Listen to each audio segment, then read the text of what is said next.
Hi. Movie Express recap here. Today, I'm going to explain a sci-fi action film called Blade Runner 2049. Spoilers ahead. Watch out and take care. The story opens in 2049, 30 years after the events of the first film.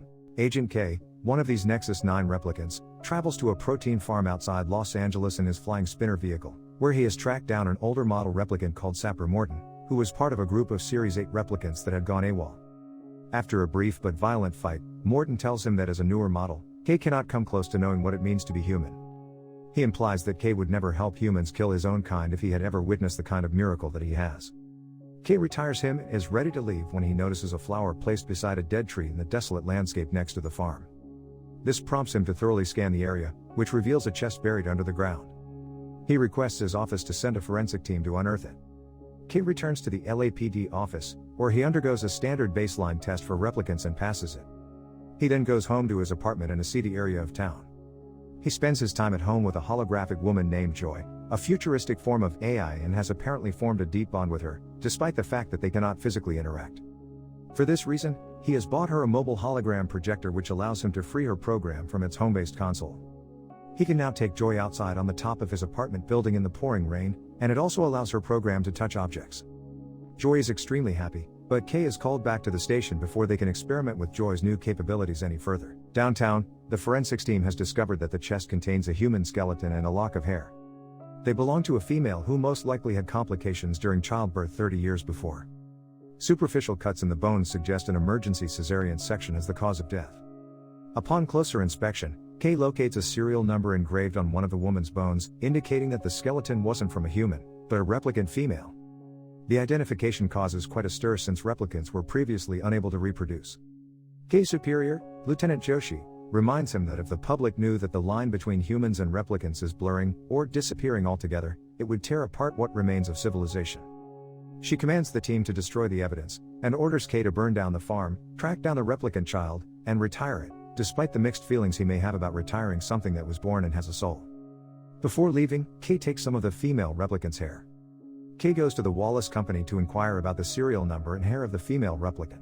A clerk tells him that the number belongs to an older model replicant. Information may be hard to find, given the fact that an electromagnetic pulse event called the blackout in 2022 destroyed almost every digital file the company had before that date. All that remains is some raw hardcopy data.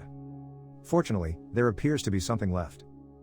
K is helped by a replicant woman called Love, who gives him access to what appears to be an old memory file containing an audio recording.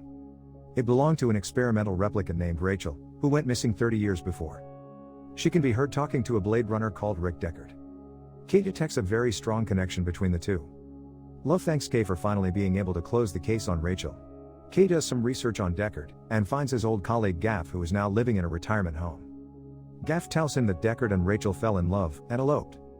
K asks if Gaff knew that Deckard would one day leave society. Gaff confirms, saying that there was something in Deckard's eyes that told him he was finished hunting replicants. Love reports what she has learned to Wallace, who is blind but can see with the help of small drones. He is just witnessing the activation of a new female replicant. He seems sympathetic to his creation, yet he also carelessly slashes the woman's abdomen, apparently frustrated by the fact that she cannot bear children. He laments that humanity has only founded less than 10 off-world colonies. In order to spread out, much more replicants will be necessary. The only way he can meet the ever-growing demand for more replicants is to engineer specimens who can procreate. Tyrell obviously learned how to do this, but his records were destroyed in the blackout. The only way to learn Tyrell's secrets is to find Rachel's child. He commands Love, who is emotionally shaken by his actions but remains obedient, to obtain Rachel's remains and follow K to locate the child. Meanwhile, K is walking through the city's entertainment district to buy dinner, where a mysteriously cloaked woman commands 3 replicant prostitutes to find out what he knows. One of them, Mariette, tries to seduce him for sex, but noticing he carries a holographic projector, she figures that he is not into real girls, and leaves. In the meantime, Love has entered the police station to retrieve Rachel's remains, coldly killing the forensic agent who discovers her doing it. K returns to Sapper's farm and locates a baby sock and a picture of another woman holding the baby, implying that Sapper and several other replicants have been protecting Rachel's secret for decades. He also finds a date carved into the bottom of the tree, June 10, 2021, which visibly upsets him. He burns the farm and returns to LA. Reporting his findings to Joshi, she tells him about the disappearance of Rachel's remains, and asks him about his most precious childhood memory. Even though he knows that it must be an implanted one, Kay says that he clearly remembers being chased through an old factory as a kid by a group of older boys. They wanted to take away his wooden carving of a horse, so he hid it inside an old furnace. Kay remembers that the horse had a date on it, the exact same date carved into the rock, a fact that he doesn't share with Joshi. Joshi suggests he try the DNA bank to identify the child. Assuming that the date carved in the tree in the horse is meant to be a date of birth, Kay starts to dig into the DNA bank to find someone born on June 10, 2021. Again, only raw data remains, but he finds records of 2 children born that day, a boy and a girl. They have the same DNA. Which is an impossibility, only identical twins have the same DNA, and they should be of the same gender, so Kay suspects that one has been copied from the other. The DNA data came from an orphanage outside the city. The girl later died from a genetic disease, so Kay theorizes that the boy may have been hidden by the replicants in the orphanage, which is in the ruins of San Diego. He travels there in his spinner but is shot down by a tribe of feral scavengers who live among the ruins of a massive old ship-breaking yard. They try to attack him, but Love, who is keeping an eye on him from above through remote camera surveillance, uses precision bombs to repel them. After repairing the damage to his spinner, Kay proceeds to the orphanage, an old abandoned section of a ship, where the caretaker is clearly using the children as cheap laborers. He coerces the man into showing him the old administrative files, but finds that the sections he is looking for have been completely torn out. While exiting, he notices how familiar the surroundings feel to him. He walks deeper into the ship section, and is shocked to find the location in the furnace from his memory. The wooden horse is still hidden inside it. Kay returns to the LAPD station in an upset state for another baseline test, which does not go smoothly. Not knowing what to make of the revelation, he returns home. Joy is convinced that this means that his childhood memory is real, and Kay is Rachel's son, suggesting he was born instead of manufactured, and that he has a soul, as opposed to other replicants who are thought to be soulless and thus inferior to humans. She thinks he deserves a human name, and starts to call him Joe. Kay is still not convinced that the memory is real, so Joy suggests that he should contact an expert on implanted memories. Kay arrives at the lab of Dr. Anna Stelina, who designs memory implants for Wallace's replicants. Dr. Stelina is happy to see someone, being kept inside a dome at all times since she suffers from a compromised immune system, and can't be exposed to other people. Her parents left Earth for one of the off-world colonies, but she wasn't allowed to come along because of her disease. Her youth was lonely, but this caused her imagination to flourish, making her one of the best creators of artificial memories. Kay asks how fake memories can be discerned from real ones. Dr. Stelina says that fake memories tend to be too detailed, since real memories are messy as they tend to reflect an emotional rather than a photographic recollection, but a good fabricated memory always contains something personal of the maker. Kay asks her to take a look at his memory, and give her thoughts. A special device allows Dr. Stelina to see the memory in his head. Overcome by emotion, she says the memory is real. Kay leaves in a fit of anger. As he goes outside, he is apprehended by the police. Kay is confronted by an angered Joshi for failing his last baseline test, which may mean that he is going to be retired. Kay tells her that he is in his current state because he succeeded in his mission. He has killed Rachel's offspring, who was so well hidden that even he didn't know who he was. Joshi agrees to suspend him, and gives him 48 hours to disappear. Going home, he finds Mariette in his room. Joy reassures him that this is her doing, because she needs Mariette for something. She synchronizes her holographic program with Mariette, so she is able to steer Mariette's body and make love to Kay. The next morning, Kay seems to feel awkward about the unexpected threesome. He is called to the station, and leaves without saying goodbye, but not before Mariette placed a tracking device in his coat. Joy tells Mariette to leave. Mariette scoffs that, having been inside Joy's consciousness, she noticed that not much was there, showing that replicants are not above feelings of superiority either. Kay tells Joy that people will be coming for him. Joy insists on coming with him so that she cannot reveal what she knows. Kay is reluctant as transferring her to the mobile projector would put her at risk of being lost if the projector is damaged, but ultimately accepts.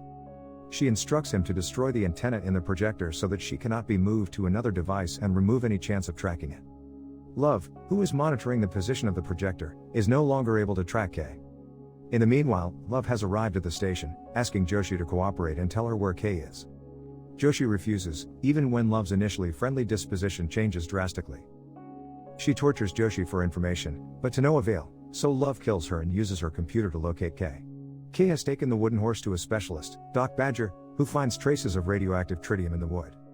They deduce that there is only one area nearby that can account for the type of wood and such high radiation readings. Kay leaves the city, taking care not to be noticed, although Love is unknowingly tracking him. Kay arrives in the abandoned ruins of Las Vegas, and enters a deserted hotel. Judging by the booby traps, he figures he is in the right place. It doesn't take long for Deckard to show himself. keeping Kay at gunpoint in the supposition that Kay is there to kill him. They fight for a while before Deckard becomes convinced that Kay is only there for answers. He confirms that Rachel was pregnant, but has never seen the child, nor does he know its whereabouts. Deckard was still actively hunted, so out of love for her and the child, he left a still pregnant Rachel in the care of people who could protect her, hoping that his ignorance was the best way to keep everyone safe. He taught the other replicants how to tamper with birth records and how to avoid capture. After a while, Deckard notices that someone has entered the area. Convinced that Kay has been followed, they proceed to Deckard's spinner to flee, but a rocket grenade destroys the spinner and incapacitates both Deckard and Kay. Love enters with a few henchmen, and although Kay dispatches some of them, Love fights back and badly injures him. She notices Kay's mobile projector and destroys it, effectively killing Joy, to Kay's anguish. Leaving him for dead, she kidnaps Deckard and takes him back to Wallace. Kay's wounds are tended by a group of replicants who have been tracking him as well. They include Mariette and are part of a replicant freedom movement. Their leader, Freysa, reveals how she was there when Rachel died in childbirth, and how her group of rebellious replicants, including Sapper, went to great lengths to hide the baby, as they saw the child as a living miracle. If replicants could have children, the human world could no longer deny them their rights and freedoms. She confirms that the blackout was their deliberate attempt to erase as many digital files as possible, in order to protect the secret of how Rachel was able to have children, and to prevent everyone, including the child, from being found. Kay tells her that he is Rachel's child, but Freysa tells him that the child was a girl. Kay is confused, and asks how he could have a real memory of Rachel's offspring if he isn't her son. Freysa answers enigmatically that this is also part of the puzzle. The memory of the wooden horse was apparently implanted in all other replicants, and became a unifying motivator for freedom. Thinking back on all he has discovered so far, Kay deduces that the memory must have originated with Dr. Anastalina herself, and that she is Rachel and Deckard's lost daughter. The replicants urge Kay to return to LA. Wallace will do anything to get clues from Deckard about the replicant resistance movement. If he succeeds, he may be able to create replicants with reproductive capabilities, thereby creating a self-perpetuating army of slaves. The resistance wants this prevented at all costs, even if it means killing Deckard. Kay finds himself back in LA, observing a giant three-dimensional ad for the Joy hologram with great sorrow, knowing that the Joy he loved is gone forever. At the Wallace company, Deckard is brought to Wallace, who shows him Rachel's remains, calling it the lock and Deckard the key to unraveling the mystery of replicant reproduction. Deckard maintains that he has no idea who or where his child is. Wallace insinuates that Deckard's first meeting with Rachel was set up from the beginning, and that it was always the intention that they would end up together and reproduce. He starts a playback of the first conversation between him and Rachel, which emotionally affects Deckard, who still refuses to cooperate. Wallace then tries to entice him with something that he really covets, in exchange for information on how to find Freysa.